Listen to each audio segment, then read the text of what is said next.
पत्नी के अलावा एक ऐसी स्त्री से शारीरिक संबंध रखना पाप नहीं होता है। जी हाँ दोस्तों, आप लोगों ने सही सुना। शास्त्रों के अनुसार कोई भी पुरुष पत्नी के अलावा किसी भी दूसरी स्त्री के साथ शारीरिक संबंध बना सकता है, जिसके लिए उसे नर्क में नहीं जाना पड़ता है। ऐसा करने के लिए शास्त्र आज्ञा देता है। इस वीडियो को केवल शादीशुदा स्त्री व पुरुष ही देखें। बहुत ही ज्ञानवर्धक और महत्वपूर्ण है, इसलिए आपसे आग्रह है कि इस वीडियो को अंत तक जरूर देखें। बहुत से शादीशुदा पुरुष के मन में अपने पत्नी के जीवित होते हुए भी दूसरी स्त्री के साथ संभोग करने की अत्यंत इच्छा होती है। ऐसा करना तभी संभव है। नमस्कार दोस्तों, स्वागत है आपका हमारे यूट्यूब चैनल मंटू वॉइस में। प्रिय दोस्तों, एक बार की बात है, देव ऋषि मुनि नारद नारायण नारायण का जाप करते हुए अंतरिक्ष के मार्ग से यमलोक जाते हैं। यमलोक के देवता यमराज सिंहासन पर विराजमान होते हैं। उनके पास चित्रगुप्त भी बैठे होते हैं। तभी देवर्षि नारद उस स्थान पर पहुंच जाते हैं और उन्हें प्रणाम करते हुए कहने लगे, हे देवर्षि, आपके आगमन से हमारी यमपुरी धन्य हो गया है। तब देवर्षि नारद कहते हैं, हे मृत्यु और न्याय के देवता यमराज, आपको सादर प्रणाम है। फिर यमराज कहते हैं, हे देवर्षि, आज बड़े युगों के बाद आप हमारे यमपुरी में पधारे हैं। अवश्य ही कोई महत्वपूर्ण कारण होगा। कृपया आप हमें बताने की कृपा करें, आपकी किस योजना से हमारी यमपुरी में आए हैं। तब नारद जी कहते हैं, हे धर्मराज, मैं आपके पास एक विचित्र प्रश्न लेकर आया हूँ। कृपया आप मेरे इस प्रश्न का उत्तर देकर मुझे संतुष्ट करें तथा मुझे ज्ञान दें। तब यमराज जी कहते हैं, हे देवर्षि, आपके मन में जो भी प्रश्न है अथवा शंका है, आप निसंकोच होकर हमसे पूछिए। हम अपने सामर्थ्य के अनुसार उसका समाधान अवश्य ही करेंगे। तब देव ऋषि नारद कहते हैं, हे यमराज, शास्त्र कहता है कि एक पुरुष को केवल एक ही स्त्री से विवाह करना चाहिए, एक ही स्त्री से संबंध बनाना चाहिए। किंतु मैंने यह भी देखा है कि कुछ मनुष्य अनेक विवाह करते हैं और अनेक स्त्रियों से संबंध रखते हैं। क्या यह पाप नहीं है? क्या ऐसा करना मनुष्यों को नरक में नहीं डाला जाता है? क्या कोई पुरुष अनेक स्त्रियों से विवाह कर सकता है? कृपया आप मेरी इस शंका को दूर करें। धर्मराज कहने लगते हैं, हे देवर्ष, आपने समस्त मानव जाति के कल्याण के लिए उचित ही प्रश्न किया है। संसार में मनुष्य एक से अधिक विवाह कर सकता है या नहीं, इसका उत्तर देने से पूर्व मैं आपको एक कथा सुनाता हूँ। अर्थात इस महान कथा में आपको सभी प्रश्नों को उत्तर मिल जाएंगे, इसलिए आप इस कथा को बड़े ही ध्यान पूर्वक से सुनना। नारद जी कहते हैं, हे यमराज, आप उस कथा को अवश्य कहिए, मैं उसे ध्यान पूर्वक सुनूंगा। दोस्तों, प्राचीन काल की बात है। संध्या देश में एक सुंदर नगरी थी। उस नगरी के एक अत्यंत गुणवान, बलवान और रूपवान राजा थे, जिनका नाम रमणी था। महाराज रमणी एक न्यायप्रिय राजा थे। उनकी प्रजा उनके न्याय से अत्यंत संतुष्ट रहती थी। राजा भी अपनी प्रजा की अच्छी तरह से देखभाल करते थे।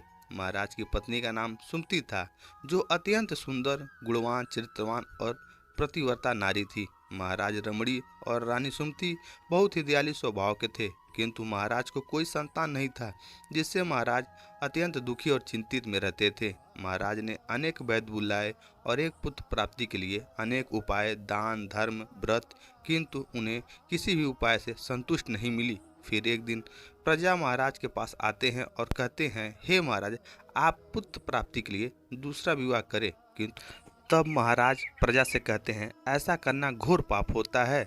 मुझे नरक में भी जगह नहीं मिलेगी। एक स्त्री के जीते जी मैं दूसरा विवाह नहीं कर सकता हूँ। अर्थात मैं अपनी पत्नी से बहुत प्यार करता हूँ। मैं अपनी खुशी के लिए मैं अपनी पत्नी को धोखा नहीं दे सकता हूँ, अर्थात मैं विवाह नहीं कर सकता हूँ। इसलिए वे अपनी पत्नी का दिल नहीं दुखाना चाहते थे तथा महाराज को शास्त्रों का भी ज्ञान था कि एक पुरुष को केवल एक ही स्त्री के प्रति रहना चाहिए। एक पत्नी के होते हुए भी कभी दूसरी स्त्री के पास नहीं जाना चाहिए। जिस प्रकार से एक मादा पशु के साथ दो नर पशु नहीं रह सकते हैं, ठीक उसी प्रकार से एक पुरुष के साथ दो स्त्रियां कभी भी जीवन में सुखी नहीं रह सकती हैं। जो पुरुष एक पत्नी के होते हुए भी दूसरी स्त्री से संबंध रखता है, वह घोर पाप करता है और नरक में ही गिरता है। इसी कारण से महाराज दूसरा विवाह नहीं करना चाहते थे। फिर प्रजा महारानी के पास जाकर उनसे विवाह के लिए आग्रह करते हैं कि वे महाराज को दूसरा विवाह करने के लिए मनाएं। तब रानी सुमति भी प्रजा के दुख को समझती है और महाराज के पास आकर कहने लगती है, हे स्वामी, आप कृपा करके दूसरा विवाह कर लीजिए। हमारे राज्य को भविष्य में एक राजा की आवश्यकता पड़ सकती है। फिर महाराज रानी को भी मना करते हैं और कहते हैं, हे प्रिय, यदि मैं दूसरा विवाह कर भी लूँ तो मैं पाप का भागी बन जाऊंगा, मुझे नरक में भी जाना पड़ेगा। और तुम बताओ, क्या तुम मेरे दूसरे विवाह से खुश रह पाओगी? तब रानी कहती है, हे स्वामी, आपके खुशी में ही मेरी खुशी है। मैं मेरी सौतन को अपनी बहन का दर्जा दूंगी, अर्थात उसे प्यार दूंगी। कृपया आप संकोच ना करें, मुझे इसी क्षण मात्र कोई भी दुख नहीं होगा कि आप दूसरा विवाह कर रहे हैं। मैं आपको विवाह के लिए सहमत देती हूँ कि आप दूसरा विवाह कर लीजिए। तब महाराज कहते हैं, हे देवी, किंतु मुझे उस पाप से कौन बचाएगा जो एक स्त्री के होते हुए भी दूसरी स्त्री के साथ संबंध रखने से मिलता है। इस पाप से कोई मुक्त नहीं है। मैं ऐसा घोर अनर्थ नहीं करना चाहता हूँ। उधर स्वर्गलोक से महाराज के सभी पूर्वज इस घटनाक्रम को देख रहे होते हैं। फिर एक दिन सभी पूर्वज महाराज के सपने में आकर उन्हें दर्शन देते हैं और वे पूर्वज कहने लगते हैं, हे पुत्र, तुम्हारे कारण हमारी दुर्गति होने वाली है और हमारी मुक्ति का एक ही उपाय है, वह है तुम्हारी संतान। यदि तुम पुत्र को जन्म नहीं दोगे, तुम्हारे साथ हमें भी नरक में जाना पड़ेगा। हमारा संपूर्ण कुल और वंश नष्ट हो जाएगा। इसलिए हे पुत्र, तुमसे हम विनती करते हैं कि तुम दूसरा विवाह करो। पुत्र के बिना मनुष्य का जीवन अधूरा रहता है। पुत्र ही अपने माता पिता का उद्धार करता है। जब वह श्राद्ध करता है तो हमारे पाप को नष्ट करता है। जब वह पृथ्वी पर दान धर्म करता है तो हमें स्वर्गलोक में भोजन की प्राप्ति होती है। इसलिए हे पुत्र, तुम शीघ्र ही पुत्र प्राप्ति के लिए कोई उपाय करो। अपने पितरों की बात सुनकर भी महाराज दूसरा विवाह करने के लिए तैयार नहीं होते हैं, अर्थात अपने पूर्वजों को भी मना कर देते हैं। फिर सभी पितृगण दुखी होकर यमराज के पास जाते हैं और उनसे विनती करते हुए कहते हैं, हे धर्मराज, कृपया करके हमारे कुल की रक्षा कीजिए। हमारे पुत्र की कोई संतान नहीं है और वह संतान के बिना हमारा पूरा कुल नष्ट हो जाएगा। कृपया आप हमारे पुत्र को दूसरा विवाह करने की आज्ञा दें। फिर यमराज कहते हैं, हे महात्माओं, मैं अवश्य ही तुम्हारे पुत्र को समझाऊंगा और उसे पुत्र प्राप्त करने के लिए प्रेरित करूंगा। ऐसा कहकर यमराज पृथ्वी लोक पर आते हैं और एक साधु का रूप धारण करके महाराज रमणी के दरबार में पहुंच जाते हैं। उस साधु को देखकर महाराज रमणी अत्यंत प्रसन्न होते हैं और उनका आदर सत्कार करते हैं। फिर उनसे पूछते हैं, हे महात्मा, आप कौन हैं? किस प्रयोजना से आप हमारे राज्य में पधारे हैं? आपके मुख मंडल का तेज देखकर यह प्रतीत होता है कि आप अवश्य ही कोई बड़े तपस्वी हैं। तब वह साधु उस राजा से कहते हैं कि हे वत्स, मैं साक्षात यमराज हूँ। तुम्हारे पूर्वज के द्वारा प्रार्थना करने पर ही मैं तुमसे स्वयं मिलने के लिए आया हूँ।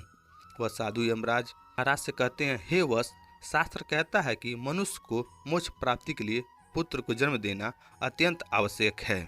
फिर महाराज कहते हैं, हे धर्मराज, मैं अत्यंत विवश हूँ। मैं दूसरा विवाह करके पाप का भागीदार नहीं बनना चाहता हूँ। इससे अच्छा है कि मैं पुत्रहीन होकर जीवन व्यतीत करूँ। यमराज कहते हैं, हे वत्स, तुम्हारे इस न्यायप्रिय आचरण अर्थात अपनी पत्नी के प्रति एक निष्ठा को देखकर मैं अत्यंत प्रसन्न हूँ।